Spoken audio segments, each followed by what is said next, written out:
Teman-teman, baca firman Tuhan wajib setiap hari. Amin.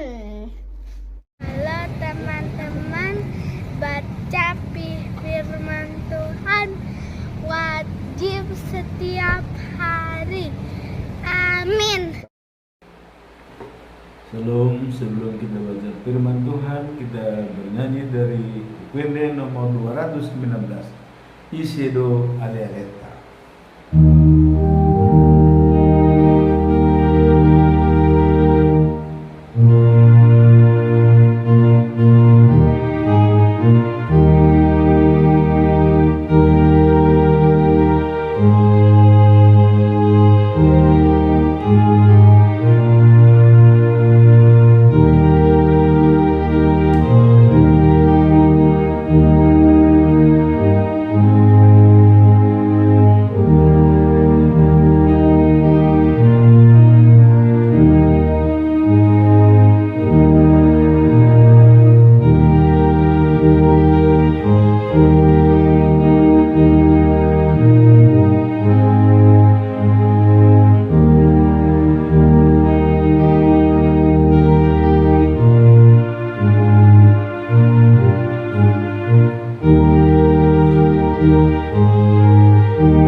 Kembali kita baca firman Tuhan diambil dari 1 Raja-Raja pasal yang ke-21 sampai dengan yang ke-22. Kebun anggur Nabot. Dekat istana Raja Ahab di Israel ada sebidang kebun anggur kepunyaan orang yang bernama Nabot. Suatu hari Ahab berkata kepada Nabot, "Berikanlah kebun anggurmu itu kepadaku, sebab kebun itu dekat dengan istanaku. Aku ingin menanam sayur-sayuran di situ. Kau akan mendapat kebun anggur yang lebih baik sebagai gantinya. Atau kalau kau mau, aku akan membelinya dengan harga yang layak." Nabot menjawab, "Kebun anggur ini pusaka nenek moyang saya. Demi Allah, saya tidak boleh membelikan kepada Tuan." Dengan hati yang kesal dan marah karena mendengar apa yang dikatakan Nabot kepadanya, Ahab pulang lalu berbaring di tempat tidurnya dengan memalingkan mukanya dan tak mau makan. Isabel, istrinya, pergi kepadanya dan bertanya, "Mengapa engkau kesal? Mengapa tak mau makan?" Ahab menjawab, "Saya tidak senang dengan Nabot. Saya minta kepadanya supaya ia menjual kebun anggurnya kepada saya, atau saya menukarnya dengan kebun anggur yang lain, jika itulah yang dikehendakinya. Tetapi ia tidak mau." "Kau kan Raja Israel," sahut Isabel. "Bangunlah sekarang dan makanlah, senangkanlah hatimu, sebab saya akan memberikan kebun anggur Nabot itu kepadamu." Maka Isabel menulis surat atas nama Ahab dan membubuhi segel raja pada surat itu. Surat itu dikirimnya kepada pemimpin-pemimpin dan tokoh-tokoh masyarakat di Israel. Inilah isi surat itu. "Umumkanlah supaya rakyat berpuasa dan suruhlah mereka berkumpul. Dalam pertemuan itu berikanlah kepada Nabot tempat duduk yang terhormat. Suruhlah 2 orang jahat duduk menghadapnya dan menuduh dia bahwa ia telah mengutuk Allah dan raja. Lalu bawalah dia keluar kota dan lemparilah dia dengan batu sampai mati." Perintah Isabel itu dilaksanakan oleh orang pemimpin dan tokoh-tokoh masyarakat Israel. Mereka mengumumkan supaya rakyat berpuasa. Kemudian mereka menyuruh orang berkumpul dan Nabot diberi tempat yang terhormat. 2 penjahat duduk berhadapan dengan Nabot, dan di depan umum mereka menuduh dia bahwa ia telah mengutuki Allah dan raja. Karena itu ia dibawa keluar kota lalu dilempari dengan batu sampai mati. Berita tentang pelaksanaan pembunuhan Nabot disampaikan kepada Isabel. Segera setelah itu Isabel menerima berita itu, berkatalah ia kepada Ahab, "Nabot sudah mati. Sekarang pergilah, ambillah kebun anggur itu yang tidak mau dijualnya kepadamu." Ahab segera pergi dan mengambil kebun anggur itu menjadi miliknya. Lalu kata Tuhan kepada Elia, nabi dari Tisbi itu, "Ahab raja Samaria itu sekarang ada di kebun anggur Nabot, hendak mengambil kebun itu menjadi miliknya. Jadi pergilah ke sana dan sampaikan kepadanya bahwa aku Tuhan berkata begini, sudah membunuh, merampas lagi. Karena itu darahmu akan dijilat anjing di tempat anjing-anjing penjilat darah Nabot." Ketika Ahab melihat Elia, ia berkata, "Hai musuh, akhirnya kau mendapat aku."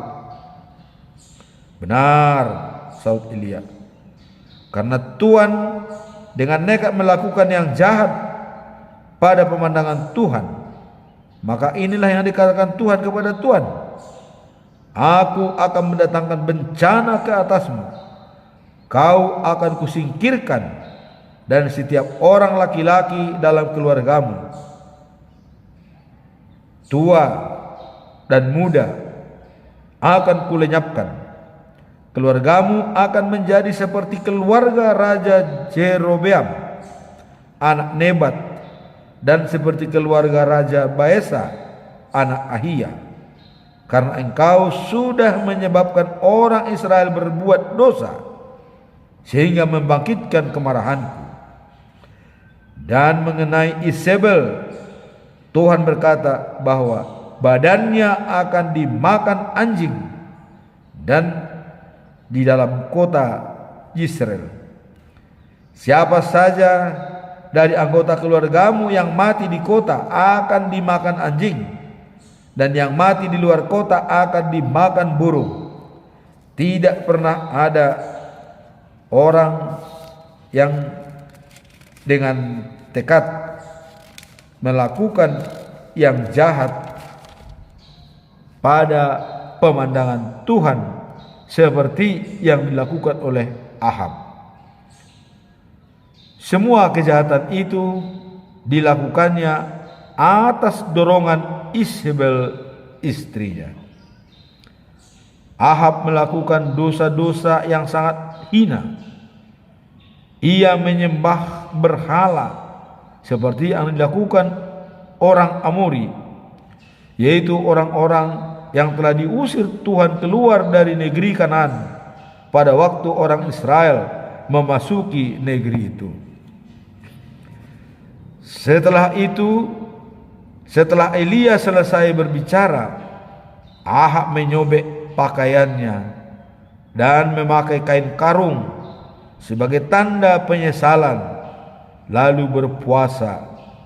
Pada waktu tidur pun ia memakai kain karung, dan kalau berjalan mukanya murung terus. Tuhan berkata kepada Nabi Elia, sudahkah kau lihat bagaimana Ahab merendahkan diri di hadapanku? Karena itu aku tidak akan mendatangkan bencana selama ia masih hidup.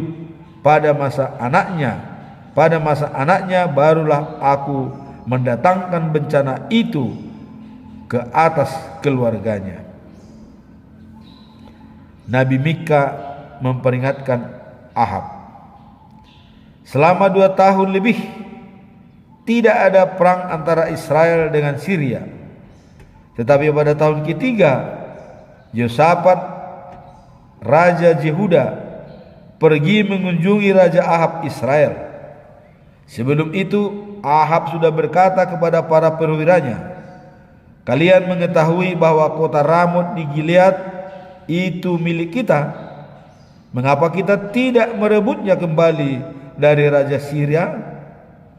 Maka ketika Yosafat datang, Ahab bertanya, maukah anda pergi bersama aku menyerang Ramot? Yosafat menjawab, baik, kita pergi bersama-sama. Tentara dan pasukan berkuda ku akan bergabung dengan tentara dan pasukan berkuda anda. Tetapi sebaiknya kita tanya dulu kepada Tuhan. Maka Ahab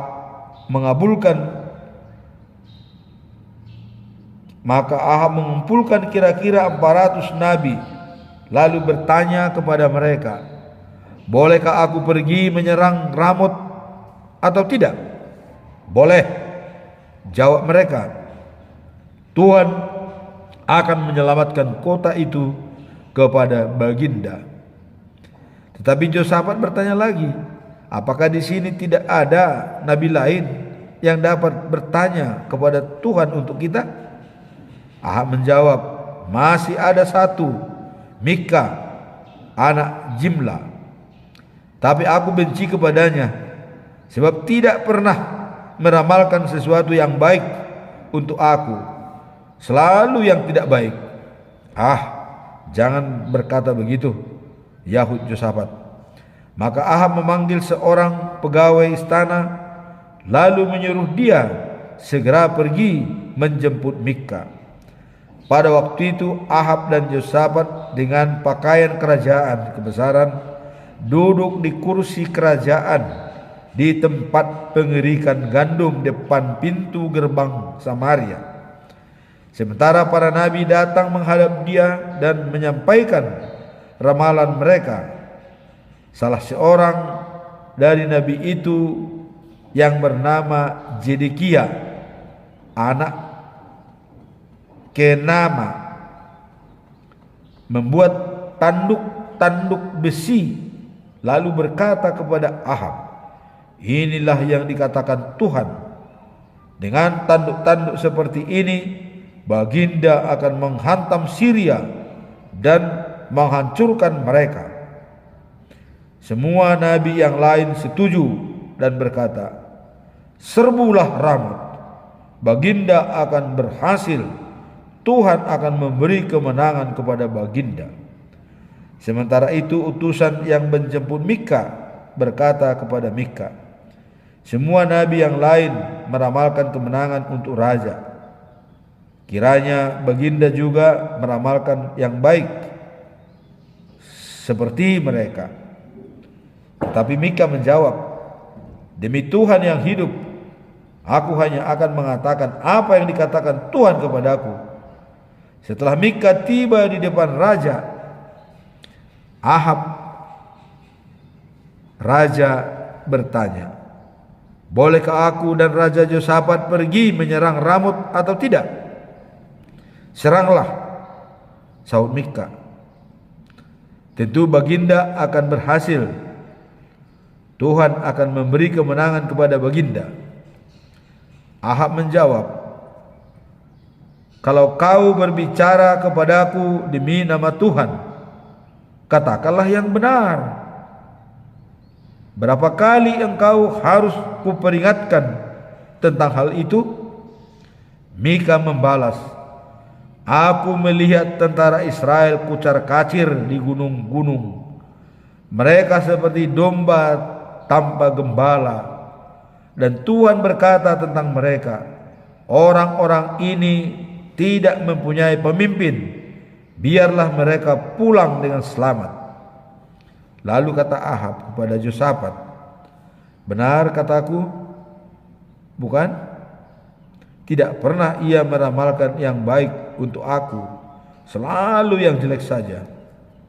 Mikha berkata lagi, "Sekarang dengarlah apa yang dikatakan Tuhan.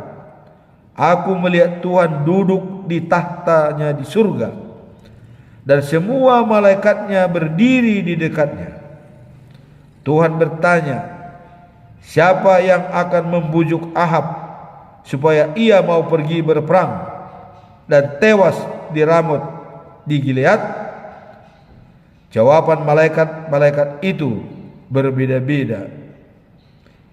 Akhirnya tampillah satu roh. Ia mendekati Tuhan dan berkata, "Akulah yang akan membujuk dia." "Bagaimana caranya?" tanya Tuhan. Roh itu menjawab, "Aku akan pergi dan membuat semua nabi Ahab membohong." Tuhan berkata, "Baik, lakukanlah itu. Engkau akan berhasil membujuk dia." Selanjutnya Mikha berkata, "Nah, itulah yang terjadi. Tuhan telah membuat nabi-nabi baginda berdusta kepada baginda, sebab Tuhan sudah menentukan untuk menimpakan bencana kepada baginda." Maka majulah Nabi Zedekia mendekati Mikha, lalu menampar mukanya dan berkata, "Mana mungkin roh Tuhan meninggalkan aku dan berbicara kepadamu?" Mikha menjawab, "Nanti kau lihat buktinya pada waktu engkau masuk ke sebuah kamar untuk bersembunyi. Tangkap dia," perintah Raja Ahab, "dan bawa dia kepada Amon, wali kota, dan kepada Pangeran Yoas, suruh mereka memasukkan dia ke dalam penjara dan memberi dia makan dan minum sedikit saja sampai aku kembali dengan selamat. Kata Mikha, kalau baginda kembali dengan selamat, berarti Tuhan tidak berbicara melalui saya. Semua yang hadir di sini menjadi saksi. Kematian Ahab. Kematian Ahab raja Israel dan Yosafat raja Yehuda pergi menyerang kota Ramot di Gilead. Ahab berkata kepada Yosafat, "Aku akan menyamar dan ikut bertempur, tetapi Anda hendaklah memakai pakaian kerajaan kebesaranmu." Demikianlah raja Israel menyamar ketika pergi bertempur. Pada waktu itu ke-32 panglima pasukan kereta perang Syria telah diperintahkan oleh rajanya untuk menyerang hanya raja Israel. Jadi ketika mereka melihat raja Yosafat, mereka semua menyangka ia raja Israel. Karena itu mereka menyerang dia, tetapi Yosafat berteriak. Maka mereka pun menyadari bahwa ia bukan raja Israel. Lalu mereka berhenti menyerang dia. Secara kebetulan seorang prajurit Syria melepaskan anak panahnya tanpa mengarahkannya ke sasaran tertentu, tetapi anak panah itu mengenai Ahab dan menembus baju perangnya pada bagian sambungannya. "Aku kena," seru Ahab kepada pengemudi keretanya. "Putar dan bawalah aku keluar dari pertempuran." Tetapi karena pertempuran masih berkobar, Raja Ahab tetap berdiri sambil ditopang dalam keretanya menghadap tentara Syria. Darahnya mengalir dari lukanya, menggenangi lantai kereta. Petang harinya ia meninggal. Menjelang matahari terbenam, seluruh pasukan Israel diperintahkan untuk pulang ke kota dan ke daerahnya masing-masing karena raja sudah meninggal. Lalu pulanglah mereka dan menguburkan jenazah Ahab di Samaria. Ketika keretanya dibersihkan di kolam Samaria, wanita-wanita pelacur sedang mandi-mandi di situ, dan anjing menjilat darah di kereta itu, tepat seperti yang telah dikatakan Tuhan. Kisah lainnya mengenai Raja Ahab, mengenai istana gading dan semua kota yang didirikannya sudah dicatat dalam buku sejarah raja-raja Israel. Setelah Ahab meninggal, Ahasya anaknya menjadi raja menggantikan dia. Yosafat raja Yehuda. Pada tahun keempat pemerintahan Ahab raja Israel, Yosafat anak Asa menjadi raja atas Yehuda. Pada waktu itu ia berumur 35 tahun. Ia memerintah di Yerusalem 25 tahun lamanya. Ibunya ialah Azuba, anak Silbi. Seperti Asa, ayahnya Yosafat, melakukan apa yang baik pada pemandangan Tuhan. Ia melenyapkan dari kerajaannya semua pelacur laki-laki dan perempuan yang bertugas di tempat-tempat penyembahan berhala yang masih tertinggal dari zaman Asa ayahnya. Tapi tempat-tempat penyembahan itu sendiri tidak dihancurkannya. Rakyat masih saja mempersembahkan kurban dan kemenyaan di sana. Yosafat membuat kapal-kapal Tarsis untuk mengambil emas dari Ofir, tetapi kapal-kapal itu tidak jadi berlayar karena rusak di Ezion Geber. Raja Ahasya dari Israel menawarkan supaya awak kapalnya berlayar bersama-sama dengan awak kapal Yosafat, tetapi Yosafat menolak meskipun ia mempunyai hubungan yang baik dengan Raja Israel. Kemudian Yosafat meninggal dan dimakamkan di pekuburan raja-raja di kota Daud. Yoram anaknya menjadi raja menggantikan dia. Kisah lainnya mengenai Yosafat, mengenai kepahlawanannya dan pertempuran-pertempurannya dicatat dalam buku raja-raja Yehuda. Pada zaman itu negeri Edom tidak mempunyai raja, yang memerintah di sana adalah seorang kepala daerah, Ahasya raja Israel.